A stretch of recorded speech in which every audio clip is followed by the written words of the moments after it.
नमस्कार दोस्तों, स्वागत है आपका हमारे YouTube चैनल जरधारी क्लास में। दोस्तों, उत्तराखंड ज्योग्राफी का आज ये लेक्चर नंबर 7 है और आज हम डिस्कस करेंगे उत्तराखंड की जनजातियों में भोटिया जनजाति, बॉक्सा जनजाति और राजी जनजाति के बारे में, इनके सामाजिक व्यवस्था के बारे में, इनकी विवाह प्रथा, राजनीतिक व्यवस्था, त्योहार, नृत्य, वेशभूषा और अन्य सभी महत्वपूर्ण तथ्यों पर डिस्कशन करने वाले हैं। डिटेल्स में दोस्तों समझेंगे। और यदि आपको इसके नोट्स चाहिए या उत्तराखंड ज्योग्राफी के कंप्लीट जितने भी टॉपिक हैं, कंप्लीट नोट्स चाहिए तो लिंक आपको मिल जाएगा वीडियो के डिस्क्रिप्शन में। तो शुरू करते हैं दोस्तों आज का लेक्चर। भोटिया जनजाति ये भी उत्तराखंड की एक प्रसिद्ध जनजाति है जो कि महा हिमालय में सर्वाधिक संख्या में निवास करती है। तो भोटिया जनजाति महा हिमालय की सर्वाधिक जनसंख्या वाली जनजाति है और भोटिया जनजाति उत्तराखंड की एक ऐसी जनजाति है जो अर्धघुमंतु खानाबदोश जनजाति है। अभी अर्धघुमंतु और खानाबदोश जनजाति वे जनजातियां होती है जो एक निश्चित आवास में नहीं रहती है बल्कि एक आवास से दूसरे आवास में जाती है। ये घूमते रहते हैं, इसलिए इन्हें अर्धघुमंतु जनजाति भी कहा जाता है। तो भोटिया जनजाति उत्तराखंड की एक अर्धघुमंतु जनजाति है।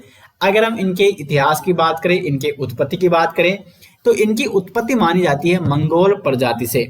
ऐसा माना जाता है कि इनकी उत्पत्ति मंगोल प्रजाति से हुई है और ये अपने को किरात वंशीय खस राजपूत भी मानते हैं। वाल्टन एक इतिहासकार हुए हैं। वाल्टन ने भोटियों के संबंध में कहा कि ये स्वयं को हिंदू राजपूत भी मानते हैं। तो भोटियों के संबंध में ये किसने कहा कि ये स्वयं को हिंदू राजपूत मानते हैं? वाल्टन ने।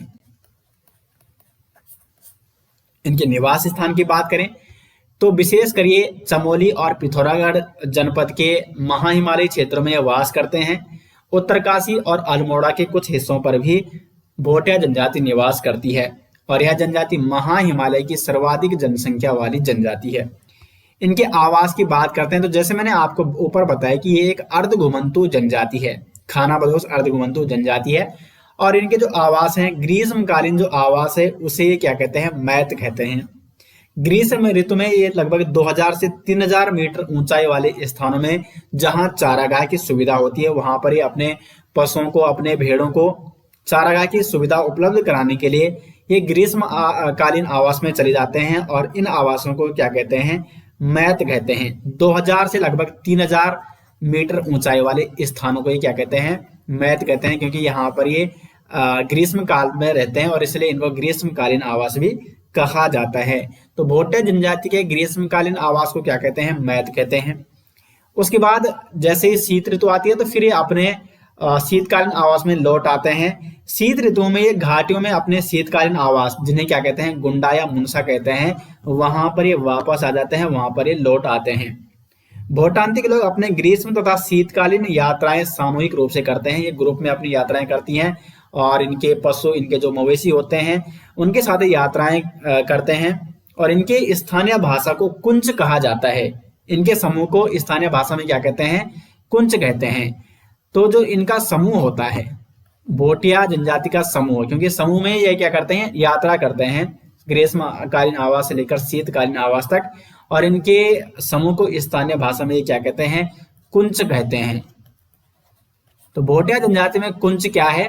भोटांतिक जो भोटिया लोग हैं उनका ये क्या है? समूह है, जिसे क्या कहते हैं? कुंच कहते हैं। आगे बढ़ेंगे। इनके पहनावे की बात करें, इनके वेशभूषा की बात करें तो इसमें जो पुरुषों का पहनावे की अगर हम बात करें तो रंगा, जो घुटनों तक का कोट होता है उसे क्या कहते हैं? रंगा कहते हैं। तो रंगा एक प्रसिद्ध पहनावा है पुरुषों का। उसके बाद गैजू या खगचसी, ये एक ऊनी पजामा है। चुंगटी या चुक्कल टोपी होती है। जो भोटांतिक पुरुष होते हैं उनकी जो टोपी होते हैं उसे चुंगटी या चुंकल कहते हैं। उसके बाद बांखें, ये ऊनी जूता होता है इनका, उसे ये बांखें कहते हैं। बैटलो, पुरुषों द्वारा बैटलो नामक पगड़ी भी पहनी जाती है। तो एक पगड़ी पहनी जाती है भोटांतिक पुरुषों द्वारा, जिसे ये बैटलो भी कहते हैं। बखू या छुब्बा, भोटिया पुरुषों द्वारा पहने जाने वाली पारंपरिक पोशाक, जिसे क्या कहते हैं? बखू या छुब्बा भी कहते हैं। तो ये सभी चीजें आपको नोट करनी है। रंगा, गजिया खगचसी क्या है? चुंगटी या चुक्कल क्या है? एक टोपी है। बांखें क्या है? तो ऊनी जूता है भोटांतिक पुरुषों का। बैटलो, बखू या छुब्बा, तो इस तरह के शब्द एग्जाम में अक्सर पूछ लिए जाते हैं। उसके बाद स्त्रियों का पहनावे की बात करें तो महिलाओं के आभूषण और परिधान को साले पुले के नाम से भी जाना जाता है। जो भोटिया स्त्रियां होती है उनका जो पहनावा होता है या उनके जो आभूषण होते हैं उसे क्या कहते हैं? साले पुले। तो साले पुले क्या है? भोटांतिक महिलाओं का आभूषण और परिधान को साले पुले के नाम से जाना जाता है। इनके पहनावे की बात करें तो च्यूमाला, च्यूमाला क्या होता है? पूरी बाह का ये वस्त्र होता है। च्यू ये आधी बाह का वस्त्र होता है महिलाओं का।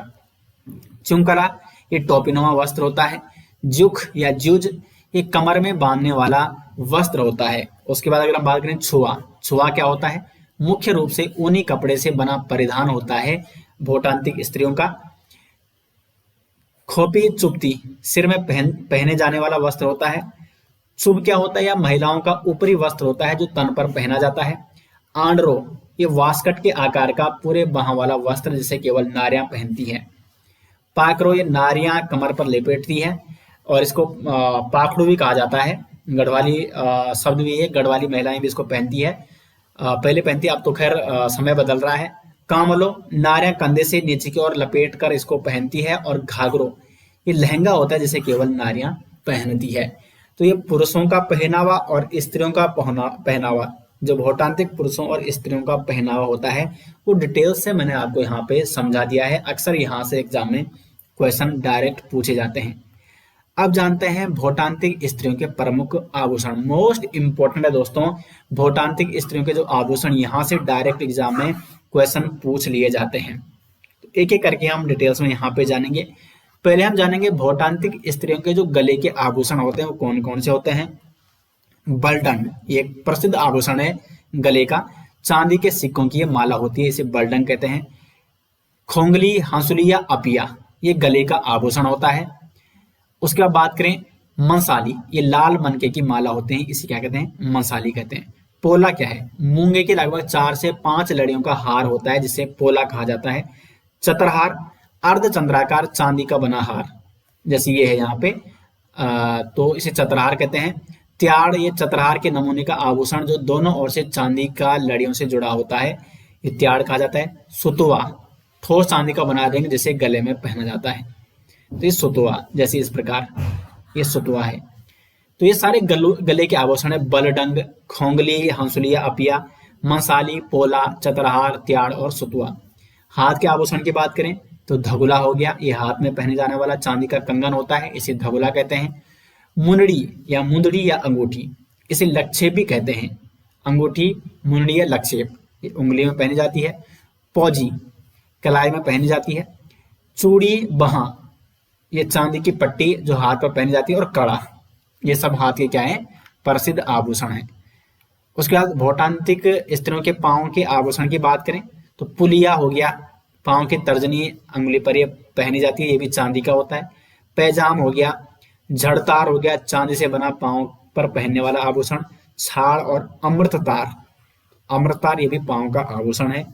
कान के आभूषण की बात करें तो गाखर जिसे गोखुर भी कहते हैं, बुजनी और मुर्की ये भी कान के आभूषण है। सिर के आभूषण क्या है तो बीरा वाली, छांकरी, पतेली वाली, ये सभी सिर पर धारण किए जाने वाले आभूषण हैं। दोस्तों इसके डिटेल्स नोट्स आपको मिल जाएंगे वीडियो के डिस्क्रिप्शन में। अगर आपको इसका पीडीएफ चाहिए, जनजाति के कंप्लीट नोट्स चाहिए, उत्तराखंड की जो प्रमुख जनजाति हैं उनके डिटेल्स नोट्स, और जो मैं आपको यहाँ पे पढ़ा रहा हूँ, तो इसका लिंक आपको दिया गया है वीडियो के डिस्क्रिप्शन में, वहां से आप इन्हें डाउनलोड कर सकते हैं। और मेरा उद्देश्य यही है दोस्तों कि डिटेल से आपको हर चीज यहाँ पे कंप्लीट कराई जाए ताकि एग्जाम के व्यू पॉइंट से हर टॉपिक आपका कंप्लीट हो सके। अब बात करें जैसे अन्य महत्वपूर्ण आभूषण की, तो जैसे गिनाल है, तो गिनाल क्या है? भीतर से खोखला चांदी का गोल आभूषण होता है जिसे गिनाल कहा जाता है। अतरदान ये कमर पर लटकाए जाने वाला चांदी का एक आभूषण है जिसके अंतिम सिरे पर इत्र रखने की एक छोटी सी डिबिया होती है, इसलिए इसको अतरदान भी कहा जाता है और ये कमर पर लटकाया जाता है। तिगड़ी, तिगड़ी को कमरदान भी कहते हैं, ये कमर का आभूषण है। कछलेन ये सुहागन यानी विवाहित महिलाओं का प्रतीक होता है कछलेन। और कालूब नाक के पट में पहने जाने वाला एक आभूषण है कालूब। तो ये भोटांतिक स्त्रियों के प्रमुख आभूषण और प्रमुख जो इनके परिधान थे, पहनावा था। ये मैंने आपको डिटेल्स में बता दिया है। और जो भोटांतिक स्त्रियों के पहनावा और परिधान और आभूषण होते हैं, इन्हें साले पुले के नाम से भी जाना जाता है। अब हम आगे बात करेंगे भोटिया जनजाति की उपजातियों के बारे में। तो कौन कौन सी उपजातियां होती हैं भोटिया जनजाति में?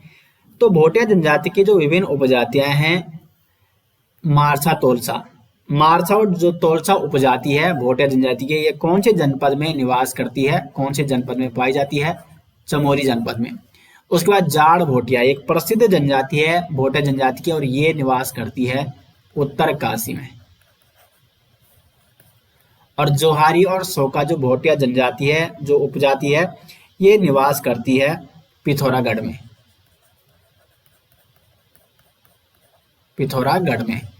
अन्य उपजाति जैसे चौंदासी, जेठरा, झापड़ा, बखरिया, ये अन्य उपजाति है। तो चौंदासी, जेठरा और झापड़ा ये किसकी उपजातियां हैं? भोटिया जनजाति की उपजातियां हैं। अब यहाँ पे देखो, जाड़ भोटिया जो जनजाति है, इसके बारे में आपको डिटेल्स में समझना होगा। जाड़ भोटिया कहाँ निवास करते हैं? उत्तरकाशी में। उत्तरकाशी की भागीरथी नदी घाटी में ये निवास करते हैं। और इनका मूल जो गांव है वो है जादुंग। जादुंग गांव कहाँ है? उत्तरकाशी में है, जो कि जाड़ भोटिया जनजाति का मूल गांव है। और यहीं पर जनक ताल है, क्योंकि ये स्वयं को जनक का वंशज मानते हैं। तो जनक का वंशज कौन सी उपजाति, भोटिया जनजाति की कौन सी उपजाति स्वयं को जनक का वंशज मानती है? जाड़ भोटिया जनजाति। इनमें जो ब्राह्मण का कार्य करने वाला व्यक्ति है उसे कहते हैं लामा। लामा क्या है? जो ब्राह्मण का कार्य करने वाला व्यक्ति होते हैं। और इनमें विघटित परिवार व्यवस्था देखने को मिलती है। तो भोटिया जनजाति की ऐसी कौन सी उपजाति है जिसमें विघटित परिवार व्यवस्था देखने को मिलती है? वो है आपकी जाड़ भोटिया जनजाति। इनका एक प्रसिद्ध त्योहार होता है दोस्तों, और वो त्योहार है लोहसर। लोहसर का त्योहार तथा सूर्यग्रहण का प्रमुख त्योहार लोहसर को ये बसंत पंचमी के दिन मनाते हैं। और इनके वर्ष का ये पहला दिन माना जाता है लोहसर त्योहार, बसंत पंचमी का जो पहला दिन होता है। लोहसर त्योहार के दिन ये रिंगाली देवी की पूजा भी करते हैं। लोहसर मेला भी लगता है यहाँ पे। उत्तरकाशी जनपद के जाड़ भोटिया समुदाय का ये प्रसिद्ध मेला होता है लोहसर मेला। और लोहसर मेले में आटे की होली भी खेली जाती है। तो ये जाड़ भोटिया जो समुदाय है, जो जनजाति है, उपजाति है भोटिया जनजाति की, उसका एक प्रसिद्ध त्योहार है। जाड़ भोटिया जनजाति की जो प्रमुख भाषा है ये कौन सी है? ये है रोम्बा।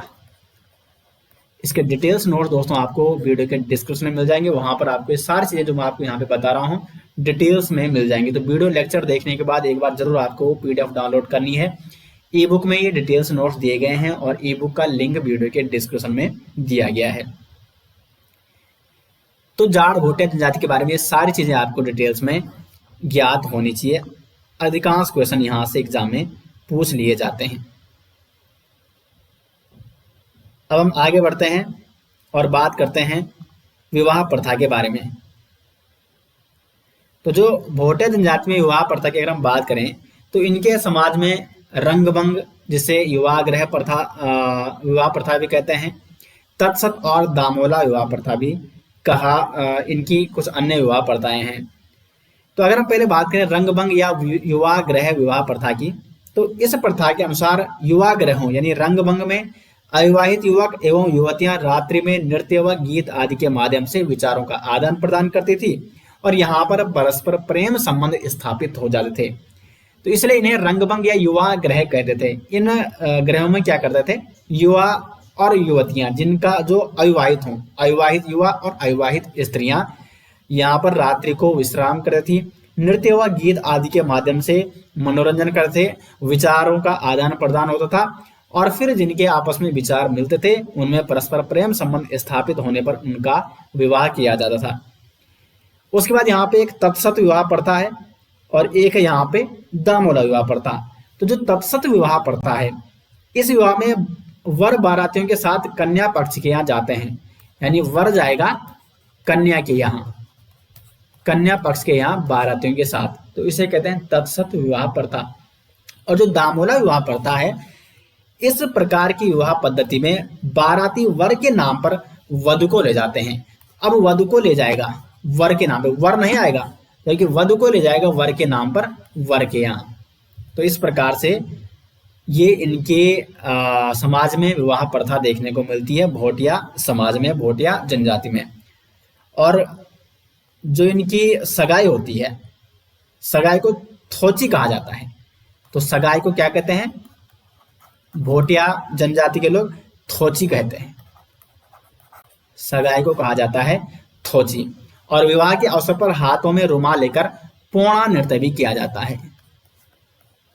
विवाह के अवसर पर हाथों में रुमाल लेकर पोणा नृत्य किस जनजाति के लोग करते हैं? ये करते हैं भोटिया जनजाति के लोग। इनमें एक पत्नी विवाह का प्रचलन है और कहीं कहीं में भावस देवर विवाह और गंधर्व विवाह प्रथा भी देखने को मिलती है। और विवाह के अवसर पर ये पोणा नृत्य करते हैं हाथों में रुमाल लेकर। और ये दो प्रमुख विवाह प्रथाएं हैं, तत्सत और दामुला। और पहले इनमें रंग भंग विवाह ग्रह प्रथा भी देखने को मिलती थी। अब हम इनके सामाजिक व्यवस्था की अगर बात करें तो इनमें पितृसत्तात्मक संयुक्त परिवार यहाँ पे ये व्यवस्था देखने को मिलती है। और भोटिया जनजाति के जो लोग होते हैं ये अपने संबंधियों को क्या कहते हैं? स्वारा कहते हैं। स्वारा क्या है? अपने संबंधियों को। भोटिया जनजाति के लोग अपने संबंधियों को क्या कहते हैं? स्वरा कहते हैं। और इनकी जो सामाजिक व्यवस्था है इसमें पितृसत्तात्मक संयुक्त पारिवारिक व्यवस्था देखने को मिलती है। अब हम आगे बढ़ते हैं और इनके धर्म और देवी देवताओं के बारे में बात कर लेते हैं। तो भोटिया जनजाति के जो अधिकांश लोग हैं हिंदू धर्म को ही मानते हैं, लेकिन कुछ लोगों ने बौद्ध धर्म भी अपना लिया है। सीमांत क्षेत्रों के जो निवासी हैं वो कैलाश पर्वत, द्रोणगिरी, हाथी पर्वत और नंदा देवी आदि शिखरों की पूजा भी करते हैं। अगर हम इनके देवी देवताओं की बात करें तो घंटाकर्ण हो गया, सिद्धवा विधवा की पूजा पशु रक्षकों के रूप में ये करते हैं। जबकि साईं की आराधना खोए हुए पशुओं का पता लगाने के लिए किया जाता है। तो घंटाकर्ण और सिद्धवा विधवा ये पशु रक्षकों के रूप में इनकी पूजा करते हैं। और अगर कोई पशु खो गए हैं तो उन पशुओं का पता लगाने के लिए साईं देवता की पूजा करते हैं। भूमियाल इनके आराध्य देवता है। भूमि पूजन, भूमियाल को अपने क्या मानते हैं? आराध्य देवता के रूप में पूजते हैं। प्राकृतिक आपदाओं से बचने के लिए भूमियाल को पशु बलि देते हैं। उसके बाद घूरमा को ये वर्षा का देवता, घबला संपत्ति या व्यापार से संबंधित देवता, ग्वाल, बैगरैम, चिम इनके प्रमुख अन्य देवता हैं। सीमांत क्षेत्रों के जो निवासी होते हैं ये कैलाश पर्वत, द्रोणगिरी, हाथी पर्वत, नंदा देवी आदि शिखरों की पूजा करते हैं, क्योंकि ये महाहिमालय की एक प्रमुख अर्धघुमंतु जनजाति है उत्तराखंड की। आगे बात करें, कुछ अन्य प्रथाएं भी हैं भोटिया समाज की, जैसे भूमो। भूमो जो भोटिया समाज की एक प्रसिद्ध प्रथा है, ये एक नामकरण संस्कार है। तो कौन कौन से प्रमुख संस्कार भोटिया समाज में होते हैं? तो भूमो ये एक नामकरण संस्कार है। प्रस्योवोमो, प्रस्योवोमो जो संस्कार है ये क्या है? चूड़ा कर्म संस्कार है। भोटिया जो जनजाति के लोग हैं। बुढ़ानी या सभा कोमो ये एक विवाह संस्कार है। तो विवाह संस्कार को बुढ़ानी या सभा कोमो कहा जाता है। जब बालक के 20 वर्ष होने पर ब्यास पट्टी में बुढ़ानी एवं चौंदास क्षेत्र में सभा कोमो उत्सव मनाया जाता है, अर्थात विवाह संस्कार। जो ब्यास पट्टी वहां पर इसे बुढ़ानी कहा जाता है, जो चौंदास क्षेत्र है इनका वहां पर इसे सभा कोमो कहा जाता है। और बुढ़ानी और सभा कोमो क्या है? एक विवाह संस्कार है। गौन संस्कार क्या है?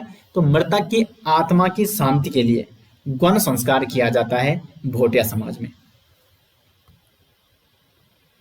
आगे बढ़ते हैं, इनकी सांस्कृतिक गतिविधियों की बात करें तो प्रमुख जो उत्सव आयोजित किए जाते हैं भोटिया जनजाति के लोगों द्वारा, कंडाली उत्सव इनका एक विशेष उत्सव है। कंडाली उत्सव जो प्रत्येक 12 वर्ष में मनाया जाता है।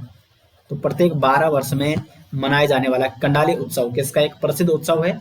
भोटिया जनजाति का।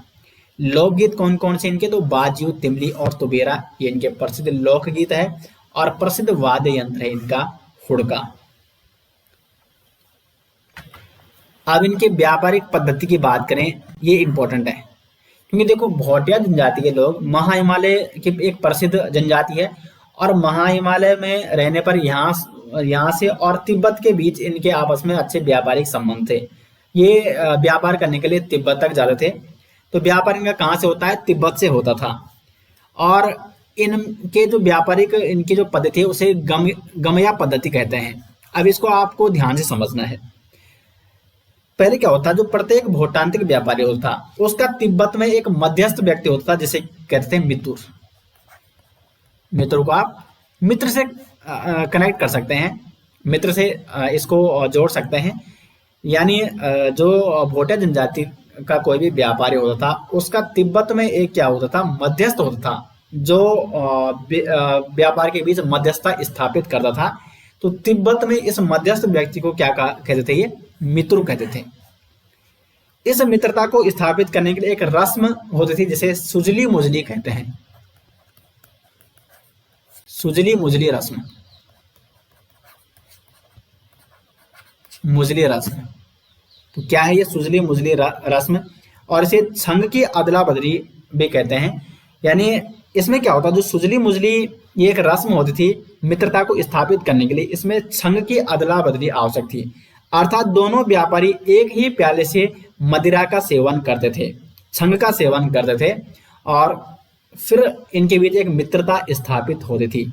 तो मित्र यानी मित्र स्थापित करने के लिए या मित्रता स्थापित करने के लिए एक रस्म होती थी जिसे सुजली मुजली रस्म भी कहते हैं। और जब इनके बीच मदिरा का सेवन होता था, छंग की अदला बदली होती थी, तो इसके पश्चात व्यापार का शर्तनामा भी लिखा जाता था, और इसे ही गमया पद्धति कहते हैं। तो गमया पद्धति से व्यापार करते थे भोटिया जनजाति के लोग तिब्बत में। गमया पद्धति के अनुसार एक पत्थर के 2 टुकड़े करके एक भूतांत्रिक व्यापारी के पास रहता था, और दूसरा तिब्बती जो मित्र होता था, जो तिब्बती व्यापारी होता था, जो मध्यस्थ व्यक्ति होता था, उसके पास समझौते के रूप में रहता था। तो गमया पद्धति में क्या होता, एक पत्थर होता, उसके 2 भाग किए जाते। तो एक भाग यहाँ पर किसके पास होगा, भूतांत्रिक व्यापारी के पास, और एक भाग जो तिब्बती व्यापारी जिसे मित्र कहा जाता था इसके पास होता। तो इसी को गमया पद्धति कहते थे। तो गमया पद्धति से कौन जनजाति व्यापार करते थी, भोटिया जनजाति।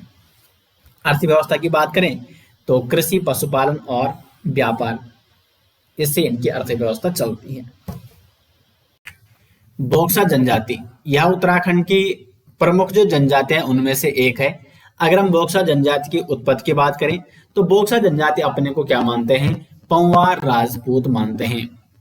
इनके निवास स्थान की बात करें तो बोक्सा जनजाति सर्वप्रथम बनबसा चंपावत में आकर बसी थी, और वहां से कई क्षेत्रों में फैल गए थे। इसमें उधम सिंह नगर के काशीपुर बाजपुर, नैनीताल का रामनगर, पौड़ी का दुगड्डा और देहरादून का डोईवाला और विकास नगर क्षेत्र है जहां पर बोक्सा जनजाति के लोग निवास करते हैं। देहरादून में इनकी एक शाखा मिहिर या मेहर के नाम से जानी जाती है। देहरादून में बोक्सा जनजाति की एक शाखा है जिसे क्या कहते हैं, मिहिर या मेहर। देहरादून में मिहिर या मेहर किसकी शाखा है, तो ये बोक्सा जनजाति की एक शाखा है। उधम सिंह नगर और नैनीताल जिले का जो बोक्सा बहुल क्षेत्र है इसे बुक्साड़ कहा जाता है, क्योंकि उधम सिंह नगर और नैनीताल जिले का ये क्षेत्र क्या है, बोक्सा जनजाति बहुल क्षेत्र है, इसलिए उधम सिंह नगर और नैनीताल के इस क्षेत्र को बुक्साड़ कहा जाता है। और देहरादून में इनकी एक शाखा मिहिर या मेहर के नाम से भी जानी जाती है। अगर हम इनकी भाषा के बारे में बात करें तो भावरी, कोमैया और रजभैंसी ये बोक्सा जनजाति के लोगों द्वारा बोली जाने वाली प्रमुख बोली भाषा है, भावरी, कोमैया और रजभैंसी। अगर हम इनके पहनावे की बात करें तो पुरुष पहनते हैं धोती, कुर्ता, सदरी और पगड़ी, जबकि महिलाएं लहंगा, चोली और ओढ़नी पहनते हैं। तो ये इनका प्रमुख क्या है, पहनावा है, जिसमें पुरुष धोती, कुर्ता, सदरी और पगड़ी पहनते हैं और महिलाएं लहंगा, चोली और ओढ़नी। अब हम इनके गोत्रों की बात करें, इनकी सामाजिक व्यवस्था की बात करें तो इसमें इनमें जो सामाजिक व्यवस्था देखने को मिलती है पितृसत्तात्मक सामाजिक व्यवस्था, यानी घर का जो मुखिया होता है वो पुरुष होता है, इसलिए इनमें पितृसत्तात्मक सामाजिक व्यवस्था देखने को मिलती है। लेकिन इनके समाज में स्त्रियों को की जो स्थिति है वो भी उच्च है, स्त्रियों की जो स्थिति है वो भी अच्छी है। इनके अगर हम गोत्रों की बात करें तो ये निम्न गोत्रों में विभाजित है, जिसमें यदुवंशी हो गया, राजवंशी, पंवार वंशी, क्योंकि ये खुद को पंवार वंशी मानते हैं, तनवार और परतजा, ये इनके प्रमुख गोत्र हैं। ये गोत्र आपको जरूर यहाँ पे क्या करने हैं, नोट करने हैं। परतजा किस जनजाति का गोत्र है, बोक्सा जनजाति का। तनवार हो गया धर्म इनका हिंदू धर्म है, हिंदू धर्म को मानते हैं। प्रमुख देवी देवता की बात करें तो महादेव, काली, दुर्गा, लक्ष्मी, राम, लक्ष्मण, ये इनकी पूजा करते हैं, इनको ये मानते हैं क्योंकि हिंदू धर्म को ये मानते हैं। अगर हम इनके स्थानीय देवी देवताओं की बात करें तो स्थानीय देवी देवता जैसे ज्वालपा देवी, साक्रिय देवता, हुल्का देवी, खेड़ी देवी और एक कल्पित आत्माओं जिन्हें क्या कहते हैं, बुज्जा कहते हैं, इनकी पूजा भी करते हैं। तो बुज्जा क्या है? ये कल्पित आत्माओं जिन्हें ये बुज्जा कहते हैं, ये मानते हैं बोक्सा जनजाति के लोग और इनकी ये पूजा भी करते हैं। और जो इनका पूजा का स्थान होता है उसे क्या कहते हैं, थान कहते हैं। बोक्सा जनजाति का जो पूजा का स्थान होता है इसे क्या कहा जाता है, थान कहा जाता है। अब अगर हम इनके विवाह परंपरा की बात करें तो इनमें पहले एक विवाह और बहु विवाह प्रथा का प्रचलन था, लेकिन जो बहु विवाह प्रथा थी वो अब क्या हो चुकी है, खत्म हो चुकी है, धीरे धीरे समाप्त हो चुकी है। अब एक विवाह का प्रचलन है और इनमें जो प्रमुख विवाह परंपराएं हैं इनमें है बैठान, हट विवाह और जीजा साली विवाह। अब ये बैठान विवाह क्या होता है? जो ये बैठान विवाह परंपरा है इसमें दोस्तों क्या होता है, विधवा या विवाह विच्छेद पाई जाने वाली जो महिलाएं होती है उन्हें कुछ धन देकर अपने घर ले जाया जा सकता है, यानी इसे आप कह सकते हैं विधवा विवाह प्रथा। विधवा जो महिलाएं होती हैं या जो महिलाएं क्या है, विवाह विच्छेद यानी जिनका कहीं विवाह हुआ है और वहां से उनकी बात नहीं बनी है और फिर वो अपने घर लौट आई है, तो विवाह विच्छेद महिला, तो इनको धन देकर अपने घर ले जाया जाता है, इसे कहते हैं बैठान विवाह परंपरा। उसके बाद होती है यहाँ पे हट विवाह। तो हट विवाह परंपरा भी इनमें देखने को मिलती है और साथ में जीजा साली विवाह भी, ये विवाह परंपरा भी बोक्सा जनजाति के लोगों में देखने को मिलती है। अब अगर हम इनके त्योहारों की बात करें तो क्योंकि हिंदू धर्म को मानते हैं इसलिए होली, दीपावली, चैती, नवरात्रि, नोबी, गोठरे ये इनके प्रमुख त्योहार हैं और इनमें जो सबसे प्रसिद्ध त्योहार है इनका वो है चैती। तो चैती सबसे प्रमुख त्योहार है बोक्सा जनजाति के लोगों का। तो उम्मीद करते हैं ये सभी चीजें आपको समझ में आ गई होंगी और इनके डिटेल्स नोट्स आपको मिल जाएंगे वीडियो के डिस्क्रिप्शन में। अब अगर हम बोक्सा जनजाति की राजनीतिक व्यवस्था के बारे में बात करें तो काफी महत्वपूर्ण राजनीतिक व्यवस्था से प्रश्न बनते हैं बोक्सा जनजाति से। तो बोक्सा समाज की जो सबसे छोटी इकाई होती है वो है परिवार। परिवार क्या है? सबसे छोटी इकाई है बोक्सा जनजाति की। सबसे छोटी इकाई क्या है? परिवार है। ये जो इनके समाज की सबसे छोटी इकाई है और कई परिवार मिलकर एक बोक्सा गांव या मंजरा बनाते हैं। गांव को क्या कहते हैं? मंजरा कहते हैं। मंजरा में एक गांव में या एक मंजरा में कई सारे परिवार होते हैं। गांव या मंजरा में 5 सदस्य बिरादरी पंचायत भी होती है। बिरादरी प्रत्येक गांव में क्या होती है? एक बिरादरी होती है जिसमें 5 सदस्य होते हैं। 5 सदस्य बिरादरी पंचायत होती है एक बिरादरी में और एक बिरादरी कहाँ होती है? प्रत्येक गांव में होती है। बोक्सा बिरादरी पंचायत का जो सबसे बड़ा अधिकारी होता है वो कौन होता है? तखत। तखत क्या है? बोक्सा जनजाति में जो बिरादरी होती है 5 सदस्यीय बिरादरी, उसमें जो सबसे प्रमुख व्यक्ति होता है, सबसे बड़ा अधिकारी होता है, उसे तखत कहते हैं। और इस पंचायत के नीचे एक मुंसिफ होता है तखत के नीचे, क्योंकि तखत मुखिया हो गया। और इस तखत यानी मुखिया के नीचे एक मुंसिफ होता है, एक दरोगा होता है और 2 सिपाही होते हैं। इसके अतिरिक्त प्रत्येक गांव में एक समिति भी होती है जिसका प्रमुख कौन होता है? मुखिया होता है। तो बिरादरी 5 सदस्य बिरादरी पंचायत होती है और इसका प्रमुख जो होता है वो तखत उसे कहते हैं, सबसे बड़ा जो अधिकारी। और एक क्या होता है? एक मुखिया भी होता है। ये समिति क्या करती है? गांव के विवादों का निपटारा करती है। अर्थव्यवस्था की बात करें तो कृषि और पशुपालन पे इनकी अर्थव्यवस्था चलती है। और उधम सिंह नगर तथा नैनीताल जनपदों में बोक्सा परिषद की स्थापना भी की गई है। बोक्सा परिषद की स्थापना कहाँ की गई है? उधम सिंह नगर तथा नैनीताल जनपदों में। राजी जनजाति उत्तराखंड की ऐसी जनजाति है जो सबसे न्यूनतम आबादी वाली जनजाति है। तो इनकी जो आबादी है उत्तराखंड में सबसे कम पाई जाती है जो अन्य जनजाति की अपेक्षा। तो ये है उत्तराखंड की न्यूनतम आबादी वाली जनजाति, उत्तराखंड की न्यूनतम आबादी वाली जनजाति।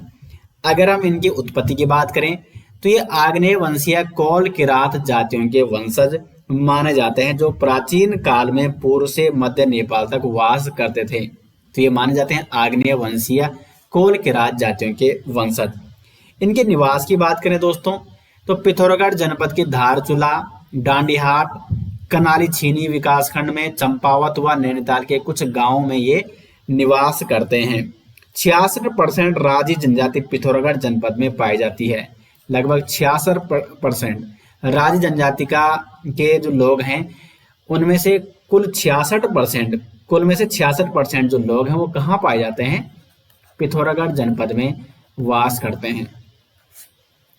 राजी जनजाति उत्तराखंड की एक ऐसी जनजाति है जो अभी भी जंगलों में निवास करती है, लेकिन अब धीरे धीरे क्या है, परिवर्तन हो रहा है। तो धीरे धीरे ये लोग जंगल से बाहर आकर झोपड़ों में रहने लगे हैं। अपने आवास को क्या कहते हैं? रोतिउड़ कहते हैं। जो इनका निवास होता है, जो आवास होता है इनका, उसे क्या कहा जाता है? तो उसे कहा जाता है रोतिउड़, रोतिउड़ा। किसके आवास को रोतिउड़ा कहा जाता है? तो राजी जनजाति के जो लोग हैं उनके आवास को रोतिउड़ा कहा जाता है। और इनमें से कुछ लोग अभी ऐसे हैं जो वनों में अभी भी वास करते हैं। इनकी वेशभूषा और पहनावे की बात करें तो पुरुष धोती, अंगरखा, पगड़ी व चोटी रखते हैं, जबकि महिलाएं ओढ़नी, लहंगा और चोली पहनते हैं। इनकी भाषा की बात करें तो ये मुंडा भाषा बोलते हैं। मुंडा भाषा कौन बोलते हैं? राजी जनजाति के लोग। और इस मुंडा भाषा में स्थानीय भाषा का प्रभाव भी देखने को मिलता है, क्योंकि देखो उत्तराखंड में वास कर रहे हैं, उत्तराखंड के विभिन्न स्थानों में वास कर रहे हैं। तो उत्तराखंड के स्थानीय स्थानों में जो भाषा बोली जाती है, जो विभिन्न स्थानों में जो भाषा बोली जाती है, उसका कहीं ना कहीं प्रभाव यहाँ पर भी देखने को मिल रहा है। राजी जनजाति की जो प्रमुख भाषा है मुंडा भाषा। बाह्य संपर्क में आने के कारण, क्योंकि अब ये भी जंगलों से बाहर निवास करने लग गए हैं, तो बाहर संपर्क में आने के कारण कुमाऊं भाषा का भी ये प्रयोग कर लेते हैं। तो मुंडा भाषा में स्थानीय भाषा का भी अब क्या होने लग गया है, प्रभाव देखने को मिल जाता है। राज जनजाति को बनरावत या जंगल का राजा आदि नामों से जाना जाता है, क्योंकि ये जनजाति ऐसी थी जो पहले जंगलों में, अधिकांश जंगलों में निवास करती थी। तो इसलिए इन्हें जंगल का राजा बनरावत या बनराउत के नाम से भी जाना जाता है। अगर हम आगे बढ़ें और इनकी सामाजिक व्यवस्था की बात करें तो सबसे पहले हम इनकी विवाह परंपरा और विवाह प्रथाओं के बारे में बात कर लेते हैं।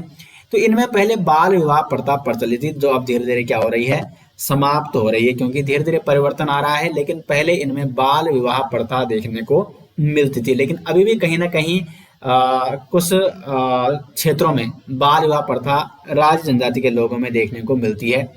विवाह के पूर्व साग जांगी व पिंठा संस्कार संपन्न होता है। ये महत्वपूर्ण है, ये शब्द महत्वपूर्ण है। साग जांगी व पिंठा संस्कार, इसका संबंध किस जनजाति से है? तो वह है राजी जनजाति से। इनमें पलायन विवाह का भी प्रचलन है। धर्म की बात करें तो ये हिंदू धर्म को मानते हैं और मृतकों को गाड़ने और जलाने की प्रथा इनमें देखने को मिलती है।